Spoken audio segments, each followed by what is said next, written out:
Muito bem, queridas alunas, queridos alunos do curso de Pedagogia. Então, hoje vamos para o nosso encontro da disciplina de Educação Ambiental para a Sustentabilidade. E o conceito, né, que vai nortear a nossa discussão hoje, o tema central da nossa discussão hoje, justamente é o conceito de justiça ambiental. Né? Se falou, né, e foi várias vezes trabalhado a ideia nessa disciplina, na parte introdutória dela principalmente, que a educação ambiental é uma educação crítica voltada para a cidadania. Muito bem. Quando nós falamos em cidadania, tá, nós temos aqui, dentro da perspectiva da educação ambiental, o entendimento, a cidadania sempre ela faz referência à ideia de direitos e deveres do cidadão, do indivíduo pertencente a um corpo social. Porém, quando nós falamos no contexto da educação ambiental, nós estamos tratando de um conceito de cidadania um pouco mais expandido, ou melhor, esses direitos eles são mais expandidos. Por quê? Porque nós vamos abordar aqui, ou o nosso objetivo é fazer com que o aluno tome conhecimento disso, perceba isso, né? Que a noção de cidadania ou ser cidadão envolve também a integridade dos bens naturais não renováveis. Ou seja, o direito que temos de ter acesso a esses bens ambientais, né? O caráter público desses bens naturais, ou seja, esses bens ambientais, né, naturais ambientais, eles não são propriedade individual, eles são bens públicos, eles não são propriedade de um governo, eles fazem parte ou eles são de domínio da coletividade. E por fim, a percepção de que existe ou que deve existir uma igualdade na gestão dos bens naturais. E tem que ver, quando se fala que a cidadania implica numa igualdade na gestão dos bens naturais, eu estou dizendo que é responsabilidade de todos gerenciar o ambiente natural em que nós vivemos. Não é responsabilidade do governo, tá? E não é apenas culpa das empresas, é responsabilidade nossa, de cada um, subjetivamente, e é responsabilidade nossa fazer com que esse ambiente ele seja da maneira mais adequada, aproveitável, saudável para a vida social. Por isso que a educação ambiental ela tem que cumprir um objetivo muito específico aqui, que quando se propõe que ela seja uma formação do indivíduo crítico, significa também que ela busca formar a consciência de que hoje, isso nós já havíamos abordado em aulas anteriores, ou da existência hoje dessa racionalidade instrumental predominante. Por que tem que se fazer com que o indivíduo tome conhecimento? Talvez não a partir desses conceitos, né? Porque nós vamos trabalhar lá com as crianças, né? Educação infantil, anos iniciais. Nós não vamos trabalhar a conceituação racionalidade instrumental, que é um conceito vindo lá da escola de Frankfurt, né? Mas a ideia tem que ficar clara para eles. O que essa racionalidade instrumental, que ela é predominante, ela faz com que as pessoas acreditem? Ela faz com que as pessoas acreditem que, por exemplo, a natureza é igual àquela perspectiva das florestas, dos mananciais, que natureza não tem nada a ver, por exemplo, com essa base natural dos ambientes da vida social, essa base natural do nosso dia a dia. Então, nós temos que tomar consciência de que existe uma mentalidade predominante e essa mentalidade é uma racionalidade instrumental.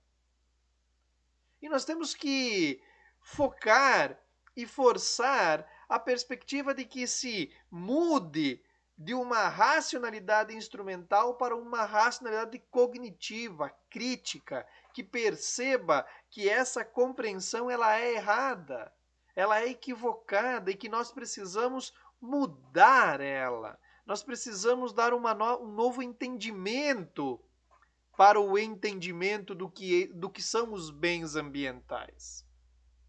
Tá? Então, os bens ambientais, essa ideia de bem ambiental, tudo aqui que é um bem, é algo de valor. Né? Os meus bens é tudo aquilo que tem valor, é tudo aquilo que é carregado, né, de uma perspectiva valorativa. Né? E os bens ambientais é tudo isso que garante a vida social. A floresta lá, o ambiente verde preservado garante o bem social? Sim, garante o bem social. Mas o ambiente da rua, né? O ambiente do trabalho, da escola, também são bens ambientais. E esses bens ambientais, eles têm caráter público. Porém, eles sofrem a disputa dos interesses privados. Veja, os bens ambientais eles são públicos, mas eles sofrem a disputa dos interesses privados. E quando se fala em interesses privados, nós estamos falando nessa perspectiva econômica. Né? A perspectiva econômica ela acaba gerando essa especulação, esses interesses privados. E com isso, esses bens ambientais eles são distribuídos de modo desigual.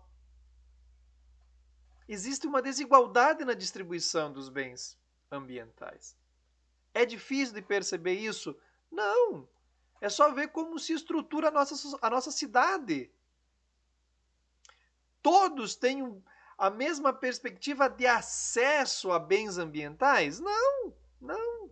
Infelizmente não. Tá? Então, por que se está trabalhando isso? Né? Justamente nessa perspectiva de chegarmos aqui na justiça ambiental. Ou seja, o que eu estou falando aqui é se existe uma distribuição desigual dos ambientes, dos bens ambientais, é porque nós estamos vivendo um processo injusto. E nós precisamos chegar a uma perspectiva de justiça.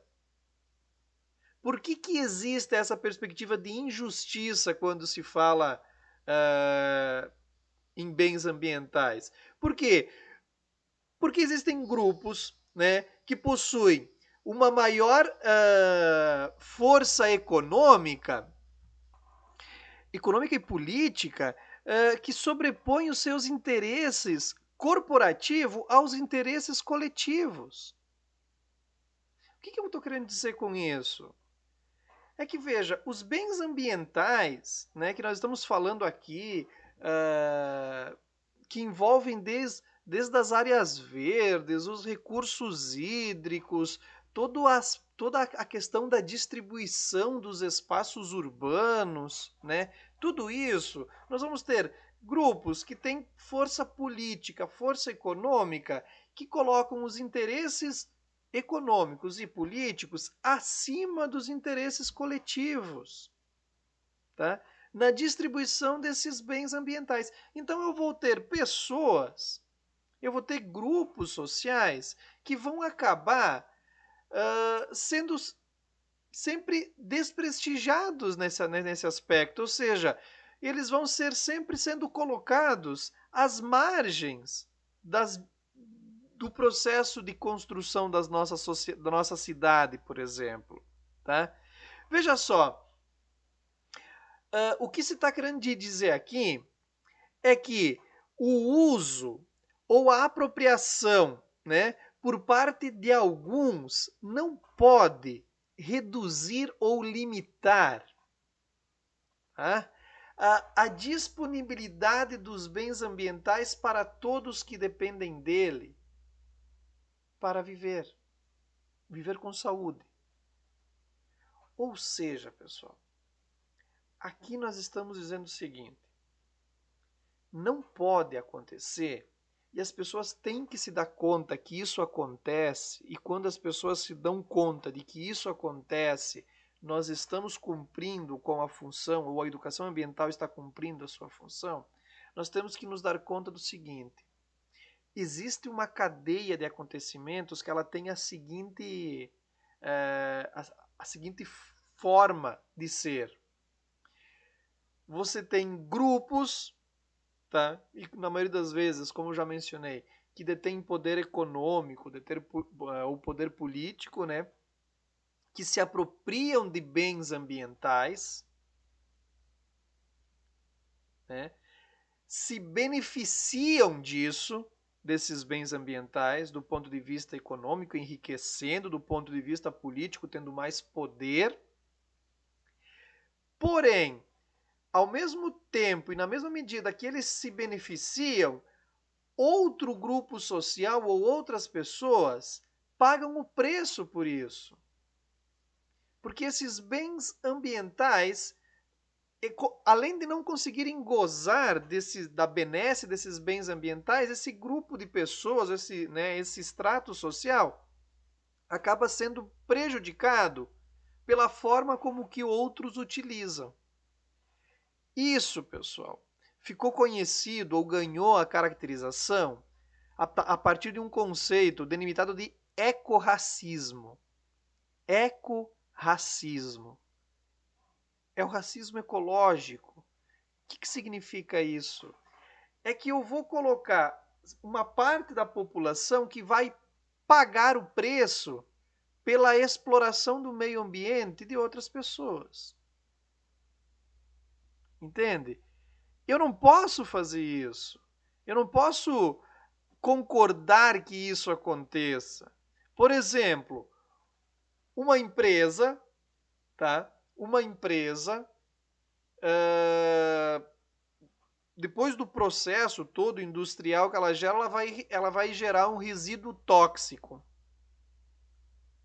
E ela vai se apropriar de um bem ambiental, de um rio.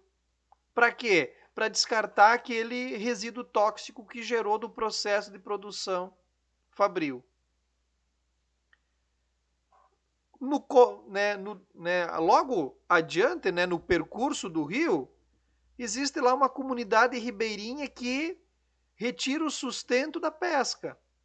Porém, aquele resíduo tóxico lançado ocasionou uma mortandade de peixes ou contaminou inclusive os peixes que ficaram impróprios para o consumo.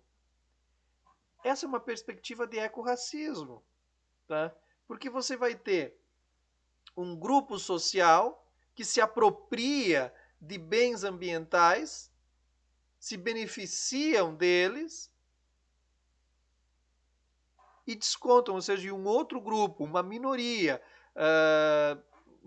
quase sempre do ponto de vista econômico, do ponto de vista político, com menor relevância, vai pagar por aquilo que foi retirado anteriormente. Nós podemos citar aqui N casos, N casos, ou seja, a prefeitura de uma grande cidade vai tentar localizar um local para fazer um aterro sanitário. Aonde que ela vai fazer? Ela vai fazer perto daquele condomínio de luxo, que está lá numa parte externa da cidade? Não, vai lá e coloca perto do bairro mais pobre, ok? E sabendo que a maior parte do lixo que vai ser depositado lá vai ser gerado por estratos sociais que têm maior poder aquisitivo, que teoricamente gera mais lixo. Quanto mais poder aquisitivo eu tenho, mais lixo eu gero, mais consumo eu tenho, mais lixo eu gero. Mas eu não sofro o problema de gerar lixo, eu só gozo da benesse de consumir, E o meu consumo ele vai gerar um prejuízo para um outro grupo social, Então, essa perspectiva, que vai gerar o conceito, o princípio lá do ecorracismo. Como é que se justificaria, como é que se conseguiria se superar essa ideia do ecorracismo? A partir da perspectiva, então, como mencionado, da justiça ambiental, que vai propor o quê? Ou que vai prever o quê? Que nós temos que assegurar o acesso justo e equitativo, direto e indireto, aos recursos ambientais do país, aos bens ambientais do país. Nós temos que assegurar isso a todos. Tá? Nós temos que democratizar o acesso aos recursos ambientais. Eles não podem ser elementos destinados a uma elite ou grupos que possuem maior poder político ou econômico. Ele tem que ser algo democrático. E quando a educação ambiental ela se propõe a formar cidadãos críticos, inclui, inclusive, fazer com que as pessoas se deem conta, muitas vezes, de que elas estão sofrendo o processo do ecorracismo. Ou então, se dar conta de que elas estão sendo aqueles que estão promovendo essa perspectiva. Ok? Então nós vamos concluindo por aqui nesse momento. Tá? Nos nossos próximos encontros a gente vai ampliando a discussão e análise acerca dessa perspectiva da educação ambiental para a sustentabilidade. Um grande abraço a todos, até nosso próximo encontro.